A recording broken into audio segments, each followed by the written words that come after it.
Tonight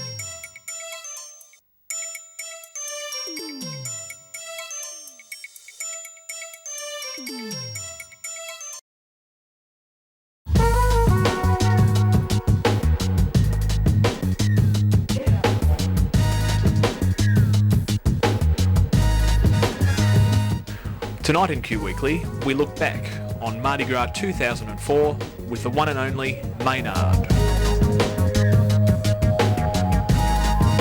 And we present Homophobia Exposed, a brand new video resource produced by Central Victorian youth group Way Out.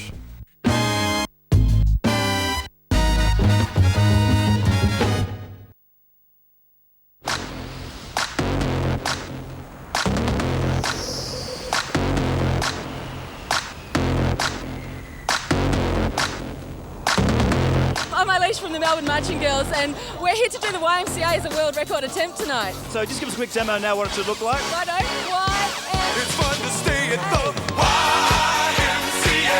It's fun to stay at the YMCA. The water can't stop this. How's it going there, Joyce? Oh, it's good, it's really good. I look like I've walked out of a swamp, but I'm having a fabulous time.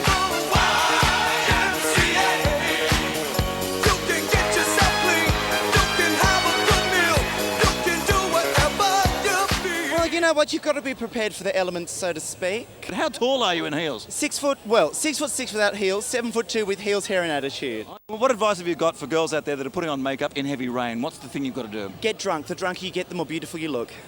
And I think there's something in that for all of us. Mm-hmm. And there they are, the Dykes on bikes! Wild stuff on 2 wheels. You go, girl! It's a little bit wet, but it's good. We like it wet, darling.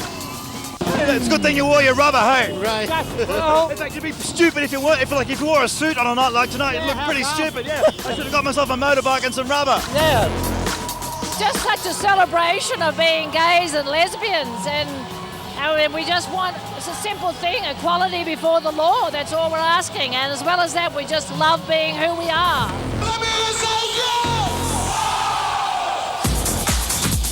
Mardi Gras, making dreams come true. I'm so happy I can fly.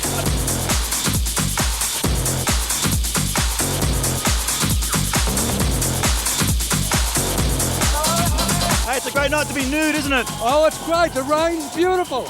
You seem a bit shy. I mean, you don't seem to be putting yourself forward tonight. I'm a Sydney gay nudist man, and I am very, very proud. Yeah, you guys should get a room.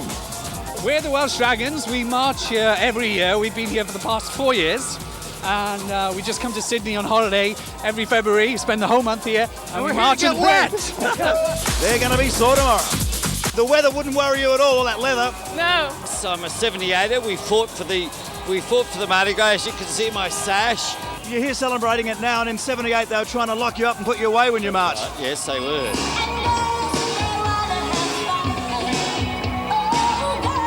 What's been your favourite so far? Probably the Dykes on bikes. And here come the representatives from the New South Wales Police. Keeping the peace here, hey? Yeah, we're having a good time. We're here because we really want to be here. How's the crowd reacting to you? Very well. It's going very well tonight. We're really pleased with the reaction. It's not often you see the police getting a big cheer like this. No, not usually. Doing this stuff out here at the 26th Sydney Gay and Lesbian Mardi Gras Parade. Look at that.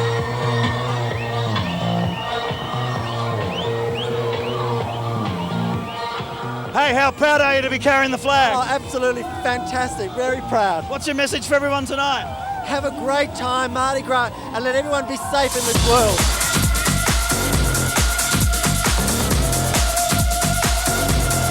That's true patriotism for you.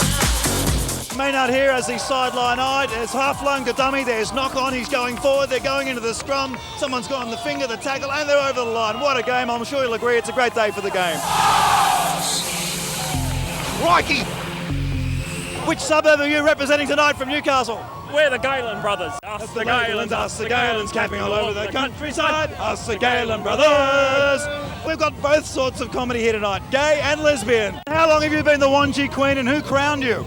Well, I've only been the Wanji Queen since tonight. I'm hoping to perhaps one day see your face on a stamp. Well, I'm hoping too.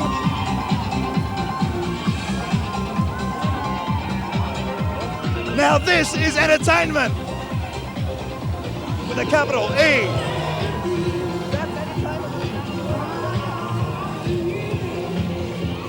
Ah, yes, it's all fun and games until someone gets their eye poked out with a stick.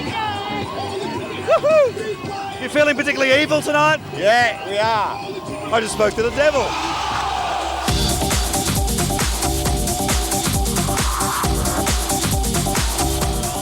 Look at that. He went to a lot of effort to make that costume. What's going on in your world tonight? You're rocking us. Oh, I'm just enjoying the crowd and the crowd are loving you. Oh, I just don't believe it. I'm just having a wonderful time. It's great. Happy Mardi Gras!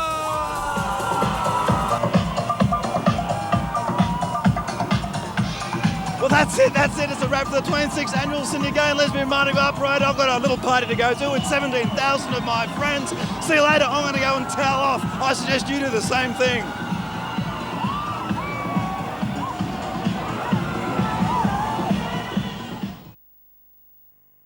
Hi there guys, nice to see you once again. Now we all know what's been going on over the last couple of weeks in relation to the machinations of our illustrious and oh so humane Prime Minister in relation to the Marriage Act amendments. So we thought we would, in light of this, have a look at the position of our possible alternative government and have a word to the Shadow Attorney General, Nicola Roxon. And she joins us right now via telephone from Canberra. Nicola, welcome to Q Weekly, and thanks very much for your time. No problems. How are you? Good, thank you. Now, it's been well publicised over the last couple of weeks what John Howard's trying to get up to in his Bush-esque attempts to water down even the possibility of us being recognised in marriage. And I guess we were hoping for some leadership from you guys in the ALP, but it's been looking a bit like you guys are going to let us down as well. Have you got any positive news for us from the last couple of days of caucus and shadow cabinet meetings? Well, we certainly do have a lot of good news, but let me first say I'm also disappointed about where this process has come to. I mean, all they're really doing is spelling out what the existing law is. Indeed, this keeps coming up, that it's the amendments only actually confirming what's already in law. But my question is it in fact in law, or is it just an assumption up to now that's been based on common law? By Philip Ruddock's own word, there is actually no definition in the Marriage Act as such that it is a man and a woman. The only place it in fact mentions it is in section 46, which is actually just a rundown of what non-denominational celebrants should say at the start of a ceremony. So they obviously see a precedent could possibly be set with same-sex couples coming back from overseas, having been married legally in, say, the Netherlands or Denmark. So is it in fact not law at all, but just an assumption based on common law up to this point? Common law is the right way to describe it. It's not, there's no, in the definition section of the Marriage Act, there isn't anything that spells out what marriage means. Mm-hmm. But there is, as you mentioned, references to marriage being between a man and a woman in the Act, in other provisions, and it is always something that the courts have interpreted, not just from centuries ago, but very recently, this year, last year. It's always been understood in Australia that marriage is a union between a man and a woman. But I think, although lots of members in the gay community didn't particularly want same-sex marriage, many don't like the fact that it's now being sort of attacked and ruled out. Well, yes, it is removing that freedom of choice, and are we in this amendment, in fact, removing that possibility of challenge and the possibility that marriage could and, in fact, maybe should evolve from that understanding we've had of it in the past? Well, I suppose it is to the extent that it's spelling out what the current law is. I mean, the Marriage Act is a piece of legislation like anything else that ultimately can change in the future. Mm-hmm. Personally, I don't think that we have had the community debate in Australia that would be necessary if we were to make a change to something, to an institution that does have a particular history. I mean, it's the statement of fact that it's got that as its history. It's not a statement about where it might evolve to in the future.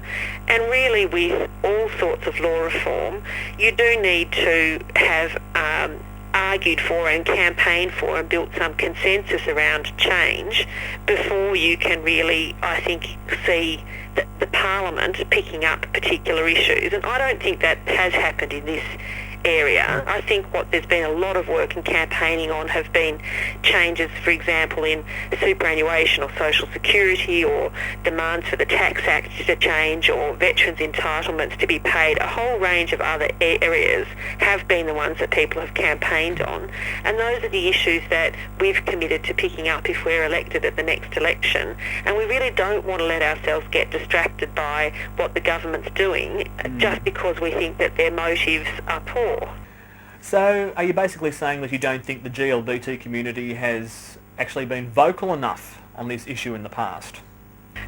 It's not a criticism of the gay community. I think that people have been focused on issues that are confronting them more day to day, and I think that everybody picks priorities and targets, and I think the priorities that have been identified to us have been to remove other forms of discrimination and ensure that people do have their relationships acknowledged, do have their families acknowledged, feel that they can be free from vilification and harassment in the community, and that's actually, we've got to remember that we've come a long way in recent times. That's actually a big change, I think, for the community, and it's important for us to make sure that we get those provisions and protections in place first, and maybe further down the track people will have more of a debate about where they'd like to go to next. I mean, the issue of sort of some civil register of unions has been raised with us, and we've got an open mind about that as an idea for the future, although it's not sort of currently on our agenda. There's lots of different ways you could set up a civil register of some type, and I think that we would want to have a much broader community debate about how that would work.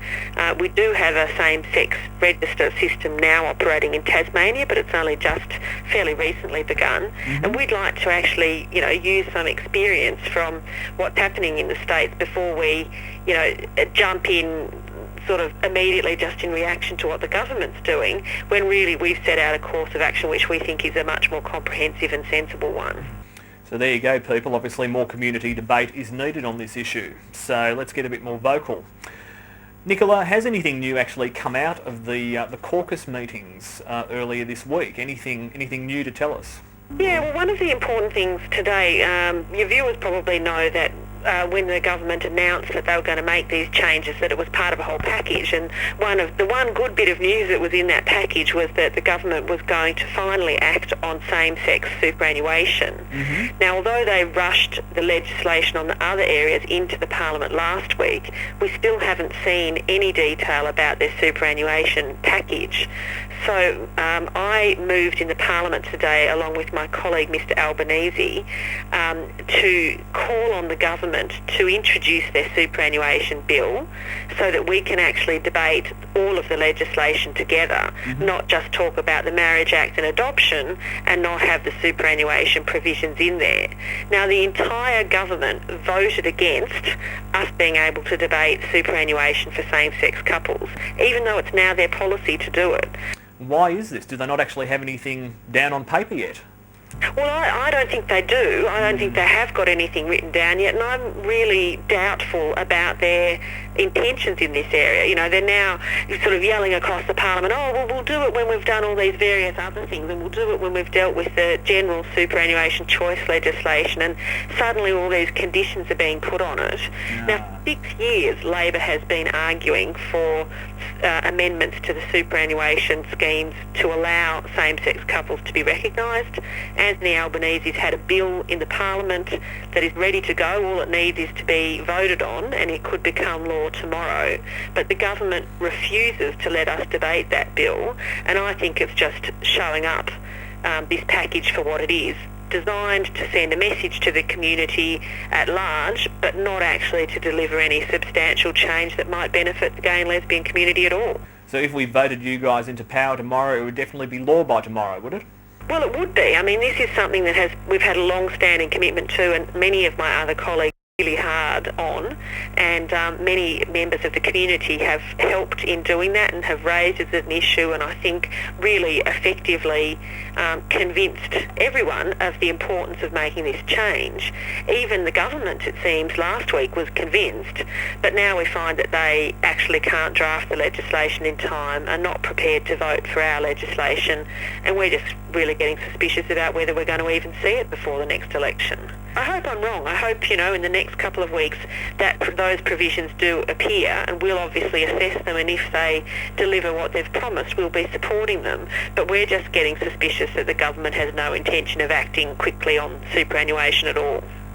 Alrighty, well thank you for your time, Nicola, and obviously we need a little bit more community debate on these issues across the country, and you wouldn't rule out us getting our same-sex marriage passed sometime in the future, hey? Well, it's certainly something that, of course, the community is going to talk about, and we'll listen to anything that you have to say.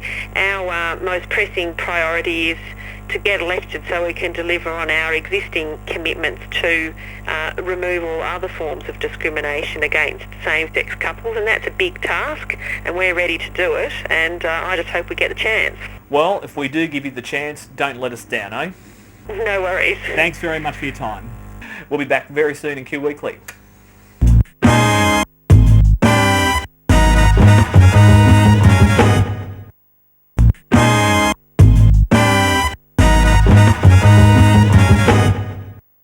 Hi, I'm Val Lehman and you're watching Bent TV, and so you should be. Homophobia. Still an insidious blight on our society. If we think it's bad enough in the city, it can be 10 times worse in our country areas, particularly for young people growing up. Tonight in Q Weekly we take great pleasure in presenting in its entirety a brand new video resource produced by the young members of the Way Out project, based in Kyneton in the heart of the Goldfields district, right here in Victoria. It's called Homophobia Exposed.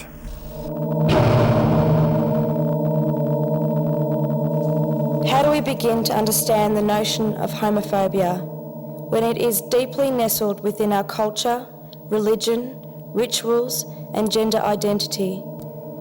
Has society really come that far from the days homosexuals were punished by death? Will we ever reach an understanding that goes beyond historical beliefs and proclaims us all equal, regardless of sexuality?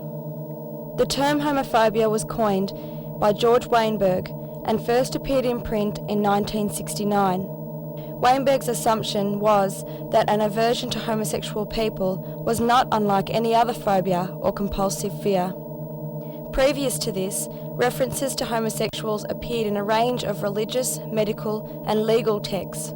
Punishments such as death, imprisonment, banishment, and invasive medical treatments were used as threats against those who went against the heterosexual lifestyles prescribed by those in authority. One cannot help but question whether the discrimination and abuse homosexuals endure today is so unlike the punishments enforced historically.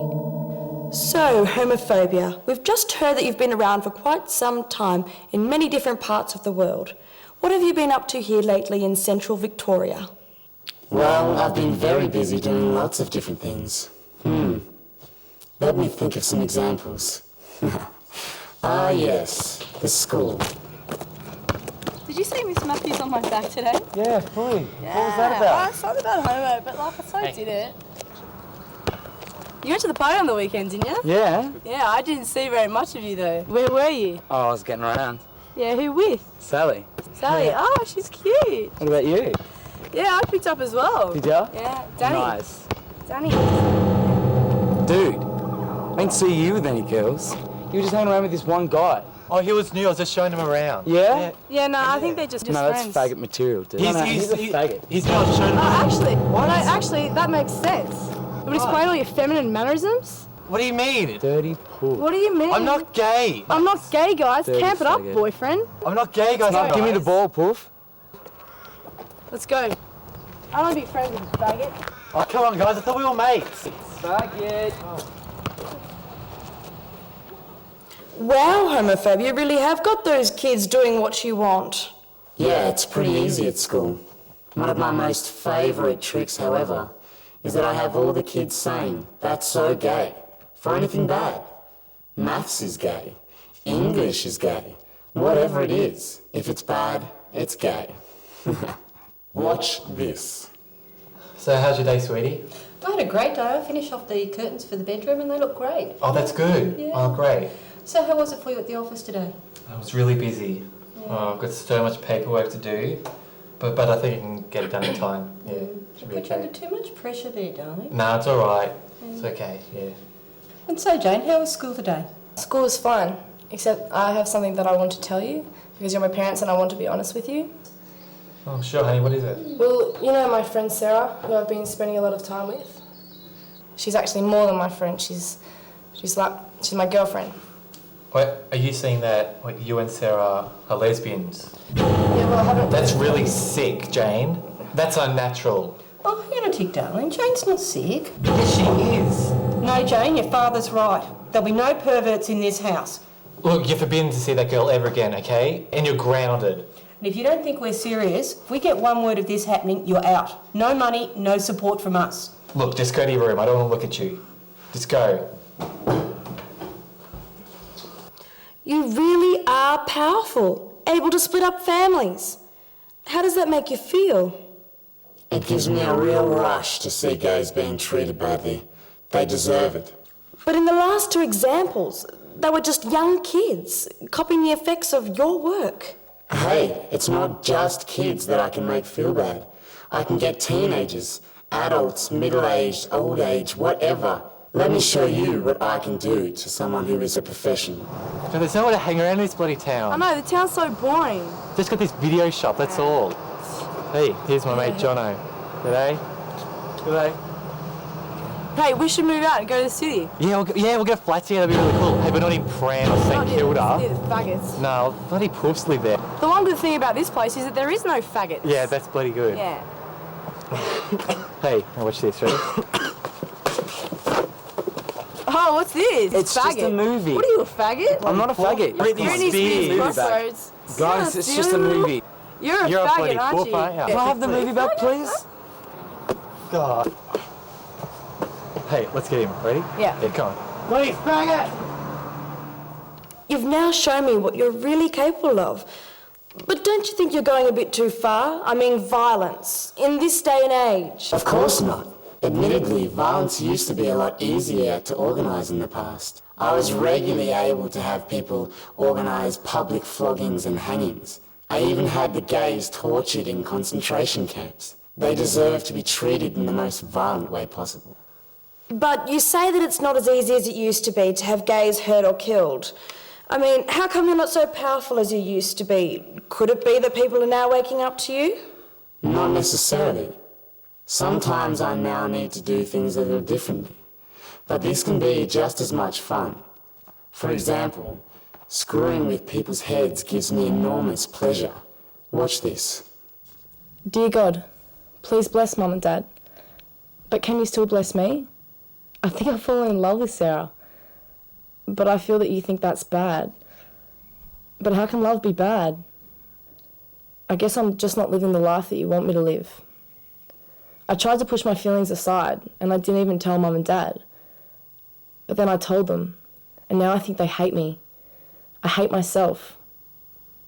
Do you hate me? Please help me. That's terrible homophobia. That young woman was really upset. And at the video shop, you were responsible for that senseless violence. And in the family, you made parents turn against their own child. And at the school, you're appalling, making harassment and bullying go on all the time. Maybe you should explain yourself to these people. What do I need to explain?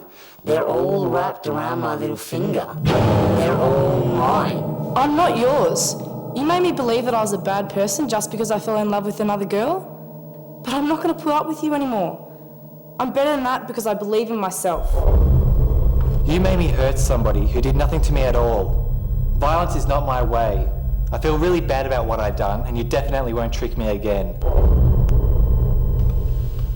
I can't believe what you made me do.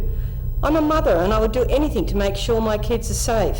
You actually had me thinking for a minute that my child was sick, unnatural, a pervert. Never again. I love my kid and will always be there for her. You made me tease and reject my best friend. I've known him since I was little. You will never ever do that to me again.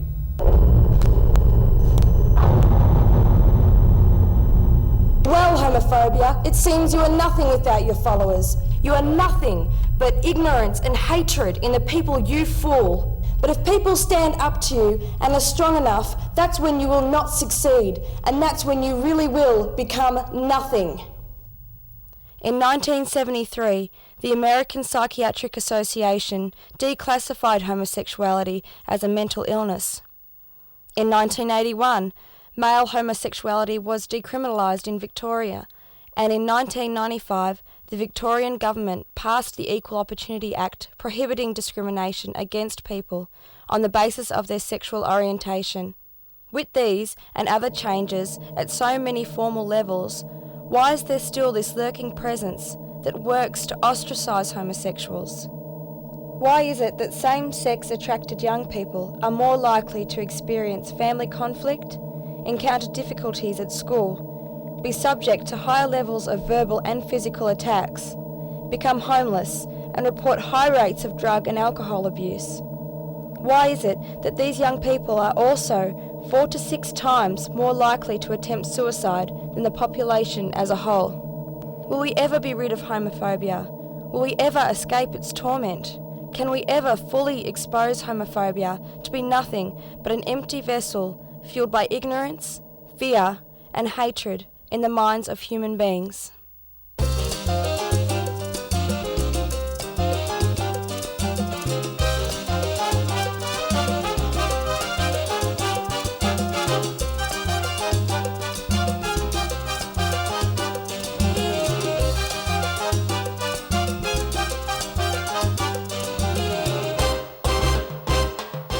Make sure you tune into Q Weekly next week when we interview the cast and crew behind Homophobia Exposed.